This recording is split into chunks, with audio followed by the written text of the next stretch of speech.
BJP नेता मुख्तार अब्बास नकवी ने दिल्ली स्थित ईरानी दूतावास पहुंचकर सुप्रीम लीडर खामेनेई की मौत पर दुख जताया। शोक पुस्तिका पर हस्ताक्षर कर खामेनेई को श्रद्धांजलि दी। इस दौरान पीडीपी चीफ महबूबा मुफ्ती मौजूद रहीं। खामेनेई की मौत पर दुख जताया। इस दौरान दोनों नेताओं ने ईरान के राजदूत से भी मुलाकात की। जंग के 10वें दिन भी ईरान पर इजरायल का और अमेरिका का ताबड़तोड़ हमला जारी है। इस्फहान के ऑप्टिक्स प्लांट पर अमेरिका ने मिसाइल अटैक किया। हमले के बाद प्लांट पूरी तरह से तबाह हो गया है। तो वहीं मिनाब में गर्ल्स स्कूल पर हुए हमले का एक वीडियो सामने आया है। विस्फोट के बाद आसमान में धुएं का गुब्बार दिखा।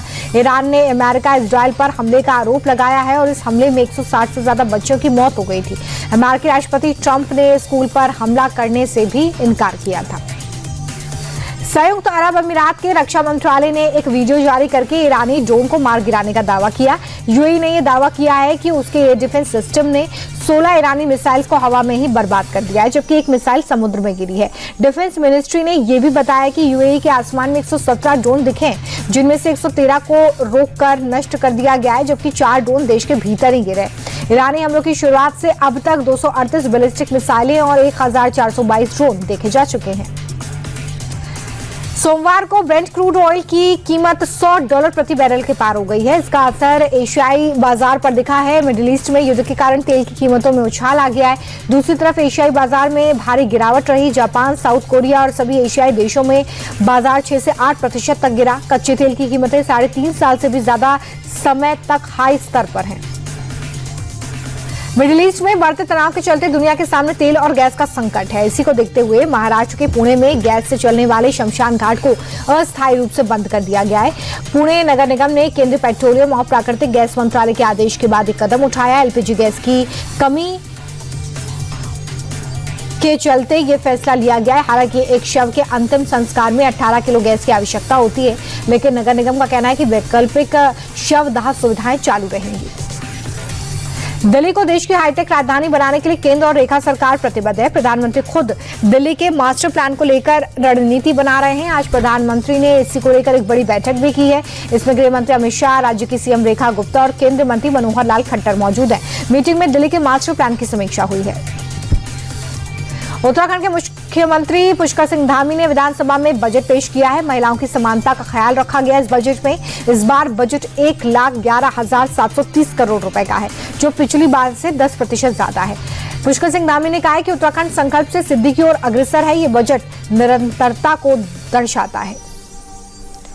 दिल्ली दंगा मामले में साजिश का आरोप शर्जील इमाम पर लगा था। 6 साल बाद जेल से बाहर आएगा शर्जील इमाम। दिल्ली कोर्ट ने उसे 10 दिन की अंतरिम बेल दे दी है। भाई की शादी और बीमार मां के इलाज को लेकर उसे राहत दी गई है। 2020 दिल्ली दंगा मामले में साजिश को लेकर शर्जील पर कई केस चल रहे हैं। देशद्रोह और यूएपीए जैसे गंभीर मामलों को लेकर जांच जारी है। इंडिया टीवी के शी कॉन्क्लेव में दिल्ली की मुख्यमंत्री रेखा गुप्ता शामिल हुई और कहा कि आज महिलाओं ने हर फील्ड में बड़ा मुकाम हासिल किया है। निर्णय क्षमता और साहस का कोई जेंडर नहीं होता है। कामयाबी चाहिए तो अपनी किस्मत खुद लिखिए। सीएम रेखा गुप्ता ने कहा है कि मेरा परिवार मेरी राजनीति में आने के पक्ष में नहीं था, लेकिन रास्ता मैंने खुद चुना। मैंने कभी नहीं सोचा था कि कभी सीएम बनूंगी।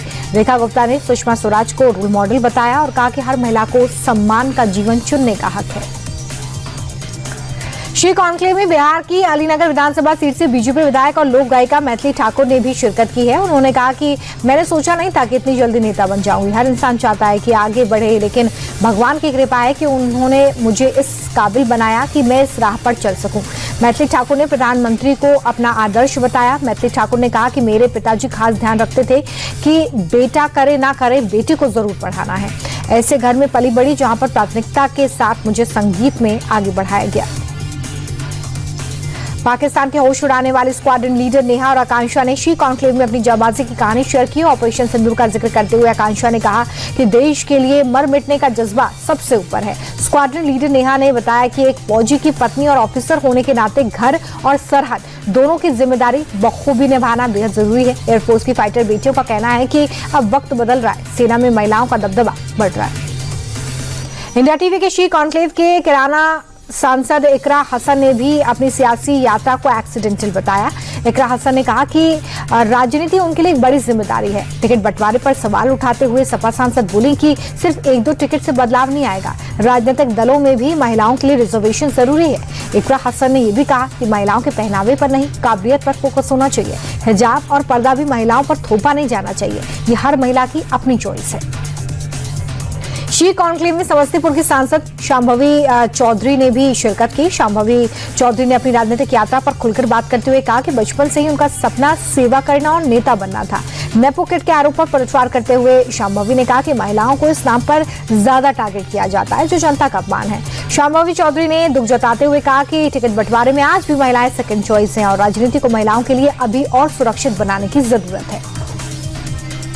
इंडिया टीवी के शी कॉन्क्लेव में गौतम बुद्ध नगर की डीएम मेधा रूपम और commercial tax officer doctor Meenakshi Verma ने महिलाओं के संघर्ष पर खोलकर बात की। मेधा रूपम ने कहा कि यूपी की बेटियां अब हर गांव से आगे बढ़ रही हैं। मेल ईगो को खत्म करने के लिए महिलाओं का हर फील्ड में होना जरूरी है। डॉक्टर मीनाक्षी वर्मा ने बताया कि उन्हें आज भी खुद को साबित करना पड़ता है, लेकिन चुनौतियां ही जीवन को बेहतर बनाती हैं। इंडिया टीवी के शी कॉन्क्लेव में कश्मीर की दिग्गज हस्तियों ने घाटी के बदलते हालातों पर बात रखी। वक्फ बोर्ड की चेयरमैन डॉक्टर दरख्वाशा अंद्राबी ने कहा कि अब कश्मीर में बेटियों के लिए पढ़ाई और राजनीति की राह आसान है। क्रिकेटर जसिया अख्तर ने 2006 के उस खौफनाक मंजर को याद किया जो उन्हें बंदूकधारियों ने डराया था, लेकिन उन्होंने डर से हार नहीं मानी। कम्युनिटी रिसर्चर अनिका नजीर ने माना कि बेटी बचाओ बेटी पढ़ाओ जैसे अभियानों से अब कम उम्र में शादी का रिवाज बदल रहा है। दिल्ली के नागलोई में तेज रफ्तार डीटीसी बस का कहर देखने को मिला। बस ने पहले ई रिक्शा को टक्कर मारी और उसके बाद स्कूटी सवार को कुचल दिया। हादसा इतना भयानक था कि 2 लोगों की मौत हो गई, कई लोग जख्मी हैं, जिसके बाद गुस्साई भीड़ ने बस में तोड़फोड़ की है और बस को आग के हवाले कर दिया है। घटना के बाद इलाके में अफरा तफरी है। पुलिस की टीम ने भीड़ को काबू में किया। मामले की पुलिस जांच कर रही है। यूपी के कौशाम्बी में रंगभरी होली की बारात के दौरान बड़ा बवाल हो गया। मोहल्ले में 2 पक्षों के बीच में जबरदस्त बवाल हो गया। कहा सुनी के बाद जमकर पत्थरबाजी हुई। सिचुएशन कंट्रोल करने के लिए पुलिस प्रशासन को कड़ी मशक्कत करनी पड़ी। 3 थानों की पुलिस फोर्स को मौके पर बुलाकर मामले को शांत कराया गया। तनाव को देखते हुए फिलहाल पूरे इलाके को भारी पुलिस फोर्स की देखरेख में रखा गया है। कहीं कोई गड़बड़ी ना हो, इसके लिए पुलिस के बड़े अधिकारी भी ग्राउंड जीरो पर हैं। कर्नाटक के हुबली से दिल दहलाने वाली तस्वीर सामने आई, जहां पर एक 22 साल के युवक की एक्सीडेंट में मौत हो गई है। हुबली के विद्यानगर इलाके में युवक अपनी बाइक से घर लौट रहा था। इसी दौरान उसकी बाइक अनियंत्रित होकर डिवाइडर से टकरा गई। टक्कर इतनी ज्यादा जोरदार थी कि युवक का सिर डिवाइडर से लगा और मौके पर ही उसकी जान चली गई। कन्याकुमारी में एक साथ सैकड़ों कछुओं को समंदर में छोड़ा गया है। आप तस्वीरों में देखिए कैसे बेबी टर्टल्स को एक साथ समंदर में छोड़ा गया। समंदर की रेत पर उतरते ही कछुओं की चहलकदमी भी तेज हो गई। वो तुरंत समंदर की तरफ बढ़े। बता दें कि ये सभी कछुए हाल ही में अंडे से बाहर आए हैं। कुछ दिन की निगरानी के बाद इन्हें समंदर में छोड़ा गया है।